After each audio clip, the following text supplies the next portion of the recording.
Il metodo sandwich anche oggi arriva a Padova, un metodo innovativo che nasce ancora 60 anni fa su una richiesta delle forze armate italiane quando c'era l'urgenza di parlare con gli alleati.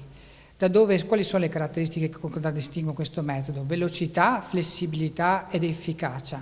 Fiore all'occhiello del metodo è la fonetica che permette di comprendere e parlare correttamente la lingua inglese. L'obiettivo del metodo è di aiutare gli italiani a imparare ad avere autonomia in tempi più rapidi possibile con la lingua inglese, in tutte le situazioni in cui si possono trovare quotidianamente.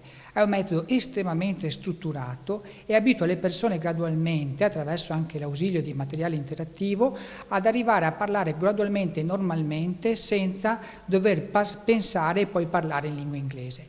L'automaticità e la presenza di insegnanti madrelingua permette in tempi molto rapidi di avere autonomia e capacità di parlare in ogni contesto la lingua inglese. È sicuramente d'ausilio a tutte quelle persone, in particolare del settore lavorativo, che necessitano e urgono in tempi rapidi di dover riuscire a imparare la lingua inglese per poi spingersi oltre il confine italiano e sapersi muovere e sapere bene la lingua inglese. Il sandwich esiste in Italia, ma esiste anche in altri paesi europei e per noi è un onore e una soddisfazione che vogliamo dare vita a questo metodo qui a Padova e nel Veneto, proprio con l'idea di aiutare più persone possibile a mettersi in gioco, rimettersi in gioco per il proprio futuro lavorativo e proprio guardando oltre confine.